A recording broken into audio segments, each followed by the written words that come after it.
Hello student, good morning. In last class में हमने जो डिस्कस किया वो था कि जो प्लांट रहते हैं उनके अंदर जो न्यूट्रेंट जो रहते हैं या फिर कहें कि जो एलिमेंट्स हैं जिनकी रिक्वायरमेंट होती है, उन एलिमेंट्स को किस प्रकार से हम कि कहें कि उनको पता करते हैं कि जो एलिमेंट्स हैं वो प्लांट में कौन कौन से एलिमेंट्स चाहिए, या ये कह सकते हैं कि एक प्लांट बॉडी के अंदर कौन से एलिमेंट्स प्रेजेंट होते हैं। तो यहाँ पर देखिए, जो एलिमेंट्स जो प्रेजेंट होते हैं उनके बारे में हमने कुछ मेथड्स हैं या कहें कि कुछ इस टाइप की जो एक्सपेरिमेंट थे उनके थ्रू हमने देखा कि किस तरीके से हम जो प्लांट हैं उनके अंदर जो मिनरल न्यूट्रेंट जो रहते हैं उनका हमने कैसे उसको ज्ञात किया, या फिर कहें किस तरीके से ये हमने डिटरमाइन करते हैं कि कौन सा एलिमेंट्स प्लांट में प्रेजेंट है। इसके बाद ये आता है कि जो एलिमेंट्स हैं उनके बारे में जब डिस्कस किया तब ये पता चला कि जैसे 105 है से अब वो जो एलिमेंट्स हैं जिनको अब तक डिस्कवर किया गया है, इनमें से यदि प्लांट बॉडी की बात करें तो प्लांट बॉडी के अंदर हम ये कहें इसेंशियल एलिमेंट ऑफ प्लांट। तो यहां पर देखिए कि जो एलिमेंट्स हैं प्लांट बॉडी के लिए रिक्वायरेबल हैं, यदि इनकी बात करें तो वो रहते हैं 60 एलिमेंट। 60 एलिमेंट है जो प्लांट में प्रेजेंट है in plant, present in plant.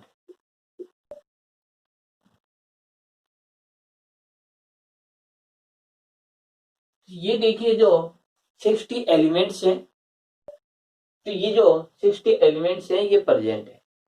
अब देखिए ये जो 60 एलिमेंट्स जो रहते हैं इनमें से हम ये कहें कि जैसे जैसे एक्सपेरिमेंट किया गया, जैसे हाइड्रोपोनिक्स मेथड है या कहें कि वर्मी कुलाइट के जो मेथड है या सैंड कल्चर जो मेथड है, इनके थ्रू ये डिटरमाइन किया हुआ कि इनमें से कुछ एलिमेंट्स ऐसे हैं जो एसेंशियल हैं या कंपलसरी होते हैं, और कुछ एलिमेंट्स ऐसे हैं जो नॉन एसेंशियल होते हैं या कहें कि कंपलसरी नहीं होते हैं।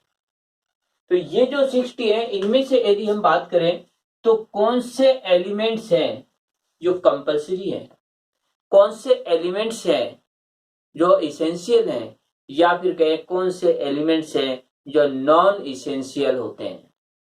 तो इसके अकॉर्डिंग देखा गया कि 17 एलिमेंट्स हैं वो इसेंशियल थे और इसके बाद जो जितने भी जो एलिमेंट्स हैं 60 में से, या कहें कि जितने भी जो एलिमेंट्स होते हैं जैसे 43 हुआ, तो ये जो एलिमेंट्स जो रहते हैं, तो जो 17 जो एलिमेंट्स हैं वो कंपलसरी हैं, इसेंशियल है, और इनको छोड़कर जो अदर एलिमेंट्स होते हैं वो कंपलसरी या इसेंशियल नहीं होते हैं। अब अपने पास ये आता है कि हम ये जो इसेंशियल जो एलिमेंट्स हैं इनका किस प्रकार से डिटर्मिनेशन करें कि कौन सा एलिमेंट है वो इसेंशियल होगा, कौन सा नॉन इसेंशियल होगा। तो इसके लिए कुछ एक बेसिक कैरेक्टर होते हैं जिनको देखना पड़ता है। यदि वो कैरेक्टर एलिमेंट शो करेगा तब तो इसेंशियल है, यदि वो कैरेक्टर शो नहीं करता है तो इसका मतलब वो नॉन इसेंशियल एलिमेंट। तो यहां पर देखिए कि ये कहें criterion for determining essential of essentiality of essential elements, कि जो essential elements होते हैं इनके essentiality किस प्रकार से डिटरमाइन करेंगे। तो उसके लिए हमने कुछ एक जो है ये करेक्टर जो है जिनको शो किया है, या फिर कहें कुछ एक इनके मेजरमेंट है जिनके अकॉर्डिंग हम इसे शो करेंगे। अब देखिए कि इसके अंदर फर्स्ट कंडीशन है कि इसेंशियल जो रहेगा एलिमेंट्स, तो वो इसेंशियली रिक्वायर्ड फॉर, तो हम ये कहें कि ये रिक्वायर्ड होते हैं, स्पेसिफिक रिक्वायर्ड होते हैं हम ये कहें, या कहें नेसेसरली ये रिक्वायर्ड होते हैं, इसेंशियली ये रिक्वायर्ड होते हैं। किस फंक्शन के लिए? अब इस फंक्शन को देखिए कि डेवलपमेंट के लिए, नॉर्मल ग्रोथ के लिए एंड रिप्रोडक्शन के लिए। देखिए ये जो एलिमेंट्स है, जो इसेंशियल एलिमेंट्स होगा, वो डेवलपमेंट या नॉर्मल ग्रोथ या फिर क्या रिप्रोडक्शन, इन प्रोसेस के लिए कंपलसरी होता है। यदि वह एलिमेंट्स एब्सेंट है तो ये जो फंक्शन है ये फंक्शन नहीं हो पाएंगे। क्या कहें कि प्लांट का डेवलपमेंट नहीं होगा, प्लांट की नॉर्मल जो ग्रोथ होती है वो ग्रोथ भी नहीं होगी, और हम ये कहें कि प्लांट में रिप्रोडक्शन की प्रोसेस भी नहीं होगी। तो इस प्रकार से हम ये कहें कि इसेंशियल एलिमेंट्स के लिए फर्स्ट कंडीशन यही है कि वह एलिमेंट्स यदि प्लांट में एब्सेंट होता है तब प्लांट का डेवलपमेंट, रिप्रोडक्शन एंड ग्रोथ सभी पार्ट है वो स्टॉप हो जाते हैं या इम्बैलेंस हो जाते हैं। ये कहें कि एक नेचुरली जो डेवलपमेंट होना चाहिए वो नहीं हो पाता है।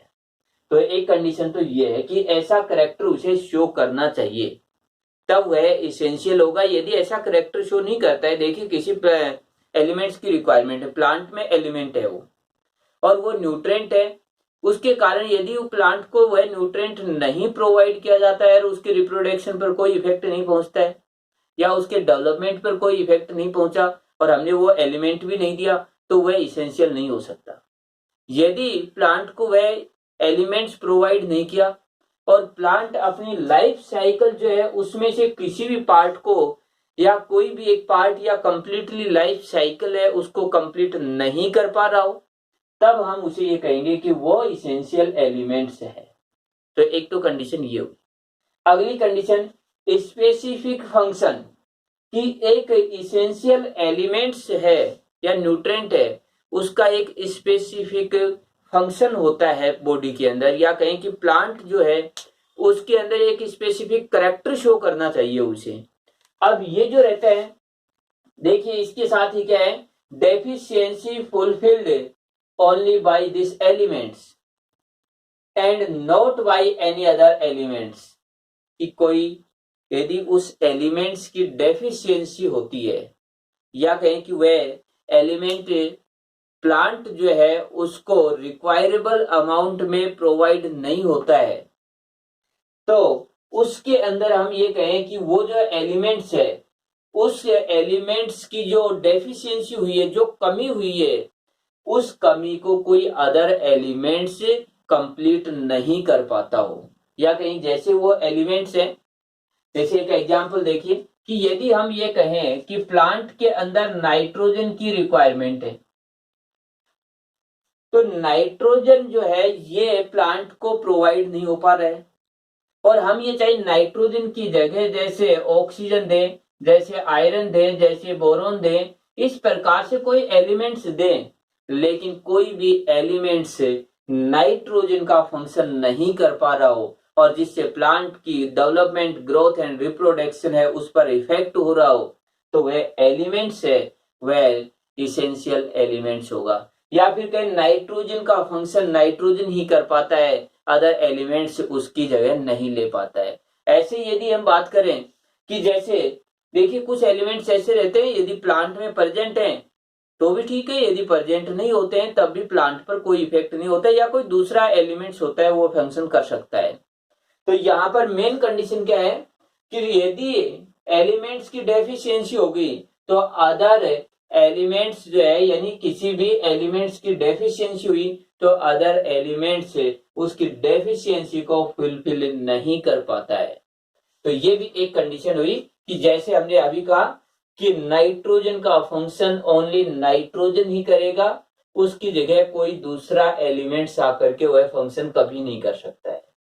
इसके बाद अगली कंडीशन देखिए कि क्या होनी चाहिए कि directly involve in the metabolism reactions, directly जो मेटाबॉलिज्म जो रिएक्शन होती है, ये मेटाबॉलिज्म रिएक्शन है, इनके बारे में काफी बार आ चुका है।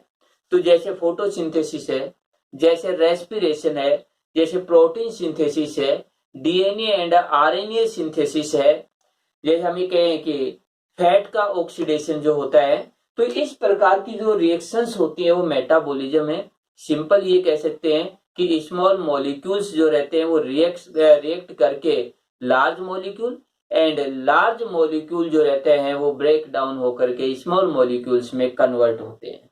तो ये मेटाबॉलिज्म है। तो मेटाबॉलिज्म की जो मैकेनिज्म होती है उसमें डायरेक्टली इन्वॉल्व होता है, या फिर कहें कि इस एलिमेंट्स या इसेंशियल एलिमेंट्स होता है वह मेटाबॉलिज्म रिएक्शन के लिए कंपल्सरी होता है, डायरेक्टली इन्वॉल्व होगा, उसका कंट्रोल करेगा, या फिर कहें कि जो मेटाबॉलिज्म जो रिएक्शन होगी उसकी रेट को जो इफेक्ट डालेगा रेट पर। तो एक ये हुआ। इसके बाद देखिए अगला जो फंक्शन है इसका ये रहेगा, ये specific symptoms must appear in plant due to deficiency of specific element. तो एक स्पेसिफिक एलिमेंट्स, देखिए एक स्पेसिफिक एलिमेंट्स की डेफिशिएंसी के कारण प्लांट में एक स्पेसिफिक सिम्टम्स अपीयर होना चाहिए। हम ये कह सकते हैं कि यदि एक एलिमेंट्स की यानी एक स्पेसिफिक एलिमेंट्स है जिसकी यदि डेफिशिएंसी होगी तो प्लांट में कोई डेफिशिएंसी करैक्टर शो होना चाहिए। यदि डेफिशिएंसी करैक्टर शो नहीं होता है तब हम उसे इसेंशियल एलिमेंट्स नहीं मानेंगे। इसके साथ ही देखिए कि यदि वह एलिमेंट्स उस प्लांट को प्रोवाइड हो जाता है तब वह डेफिशिएंसी करैक्टर है वह डिसअपीयर हो जाता है। तो इस प्रकार से हम ये कहें कि मेनली जो ये हमने कंडीशंस लिखी, यदि ये 4 कंडीशंस हैं, ये 4 कंडीशंस को कोई भी न्यूट्रेंट या कोई भी एलिमेंट इन 4 कंडीशंस के अकॉर्डिंग यदि फॉलो करता है तब तो इसेंशियल है। यदि ये 4 कंडीशंस वह शो नहीं करता है या कहें कि इन कंडीशंस के अकॉर्डिंग वह सुटेबल नहीं हो पा रहा है तो हम ये कहेंगे कि वो इसेंशियल एलिमेंट्स नहीं हो सकता है। तो ये कंडीशन ओनली केवल 17 एलिमेंट्स में ही शो हो पाई कि 17 एलिमेंट्स ही है जो ये कंडीशन है इनका फॉलो करते हैं। अदर जो 60 एलिमेंट्स में से जो भी अदर एलिमेंट्स हैं वो ये प्लांट के लिए रिक्वायरेबल हो सकते हैं, ग्रोथ जो है या फिर कहीं प्लांट के लिए ये जो अदर जो पार्ट या एलिमेंट्स बच गए हैं वो यूज में आ सकते हैं, उसकी बॉडी में प्रेजेंट हो सकते हैं, लेकिन ये 4 कंडीशंस है इनको फॉलो नहीं करते हैं। इसीलिए हम ये कहें कि अदर एलिमेंट्स जो रहते हैं वो इसेंशियल एलिमेंट्स नहीं है। इसके बाद देखिए हमने जो इसेंशियल जो एलिमेंट्स हैं इन एलिमेंट्स का इनकी कंसंट्रेशन या कहीं इसकी अमाउंट के बेस पर कि प्लांट में कितनी अमाउंट में प्रेजेंट होने चाहिए, इस बेस पर इनका क्लासिफिकेशन किया। और अब देखिए इनका जो क्लासिफिकेशन करते हैं तो इसके अंदर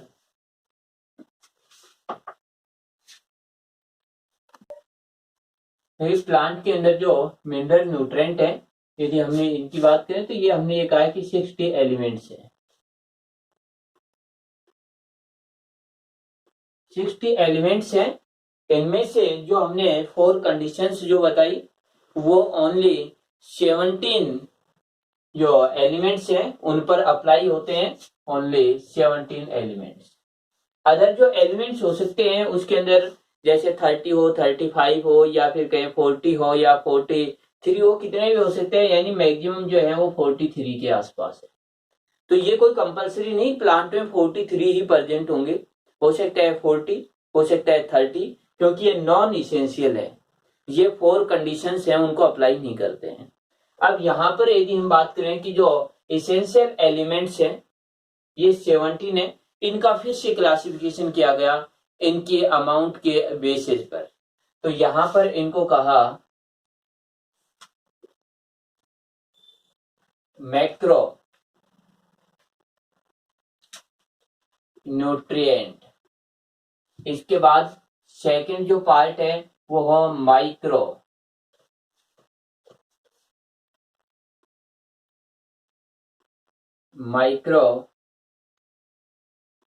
nutrient, macronutrient and micronutrient.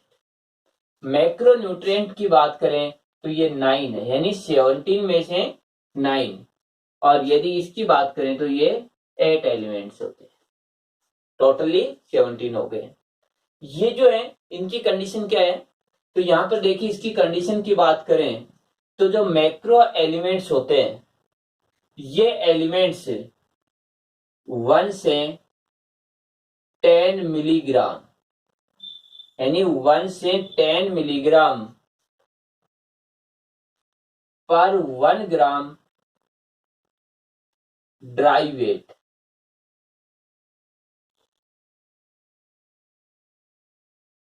Of plant, ये कंडीशन है कि 1 से 10 मिलीग्राम अमाउंट प्रेजेंट होगी प्लांट के 1 ग्राम ड्राई वेट में। यदि प्लांट का 1 ग्राम हमने ड्राई वेट लिया, उसमें से ऐसे एलिमेंट्स जो 1 से 10 मिलीग्राम प्रेजेंट होंगे उनको हमने मैक्रोन्यूट्रिएंट की कैटेगरी में रखा। इसके बाद सेकंड इसकी कंडीशन देखिए कि इसकी कंडीशन ये थी कि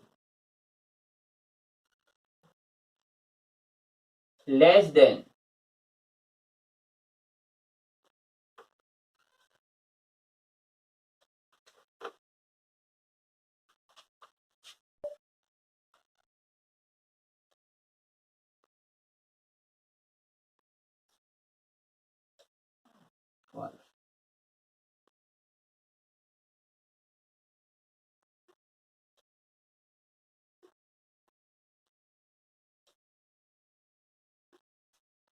देखिए less than 1 gram per gram dry weight of plant, plant के 1 ग्राम ड्राई वेट के अंदर 1 मिलीग्राम से कम अमाउंट प्रेजेंट होगी, यानी 1 ग्राम यानी 1 ग्राम प्लांट का ड्राई वेट लेंगे तो उसमें 1 मिलीग्राम से कम अमाउंट यदि प्रेजेंट है किसी भी एलिमेंट्स की, और जो हम ये कहें कि इसेंशियल है तो उसको कहेंगे macronutrient.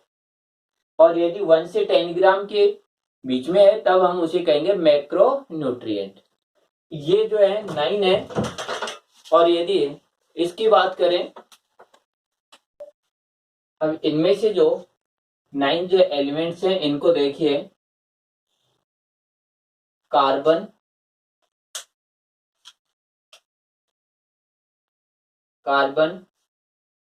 Hydrogen, oxygen, nitrogen, phosphorus, potassium, magnesium, sulphur and calcium. ये जो एलिमेंट्स हैं ये 9 एलिमेंट्स मैक्रोन्यूट्रिएंट हैं, इनकी अमाउंट प्लांट को अधिक चाहिए। इसके बाद यदि हम ये 8 एलिमेंट्स हैं इनकी बात करें तो देखिए iron, boron, copper, zinc, chloride, molybdenum, manganese and निकल। तो ये 8 एलिमेंट्स ये हुए। इनमें से देखिए ये जो पार्ट है निकल, ये 17 नंबर पर आता है। सबसे लास्ट में इसी को डिस्कवर किया गया कि ये भी एसेंशियल एलिमेंट है। इसके बाद यदि इसकी बात करें, बोरॉन एंड आयरन, ये दोनों एलिमेंट्स इनके बीच में भी इनको क्लासिफाई करते हैं कि मैक्रो एंड माइक्रो के बीच की अमाउंट है, उनकी रिक्वायरमेंट होती है इनकी। तो ये बीच के हो जाते हैं, या कहें कि ये कहें कि दोनों के मीडियम में होते हैं ये। इसके बाद ये जो एलिमेंट्स हैं इनका फिर से भी जैसे क्लासिफिकेशन किया गया है। और इस क्लासिफिकेशन में देखिए ये जो पार्ट रहते हैं ये पार्ट नॉन मिनरल होते हैं, कि ये जो पार्ट है ये नॉन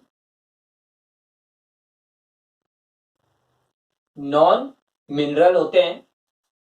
इसके बाद देखिए नॉन मिनरल क्यों कहा, क्योंकि ये प्लांट जो है ये इन्वायरमेंट जो रहता है उससे मिलते हैं, एयर से मिलते हैं। यदि हम बात करें कार्बन की तो कार्बन CO2 के रूप में, यदि हम बात करें हाइड्रोजन तो ये H2O के रूप में। यदि हम बात करें ऑक्सीजन, तो ऑक्सीजन, CO2 एंड H2O इस फॉर्म में इन्वायरमेंट से प्रोवाइड हो जाता है। इसीलिए इनको हम ये कहें, ये जो है सैंड या सोयल से एब्जॉर्ब नहीं हो रहे हैं, इन्वायरमेंट से हो रहे हैं, इसीलिए इनको नॉन मिनरल का। नाइट्रोजन जो रहता है ये भी देखिए इन्वायरमेंट में ही मिलता है एयर के रूप में।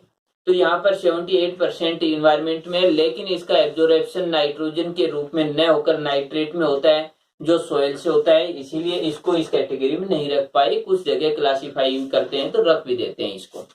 इसके बाद ये जो पार्ट है नाइट्रोजन, फास्फोरस एंड पोटेशियम, इनको प्राइमरी इसेंशियल या प्राइमरी मैक्रो न्यूट्रिएंट कहते हैं। प्राइमरी मैक्रो न्यूट्रिएंट, और इनको कहते हैं मैग्नीशियम, सल्फर एंड कैल्शियम को सेकेंडरी मैक्रो न्यूट्रिएंट। तो एक क्लासिफिकेशन इनका आगे ये भी हुआ। इसके बाद देखिए ये जो क्लासिफिकेशन, इसके साथ साथ फिर और भी तरीके से क्लासिफाई किया गया इन्हें।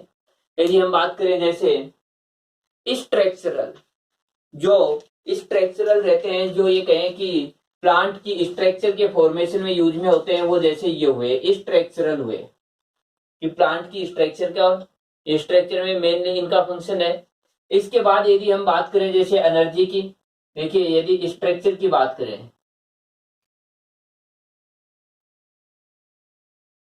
स्ट्रक्चरल एलिमेंट्स या न्यूट्रिएंट,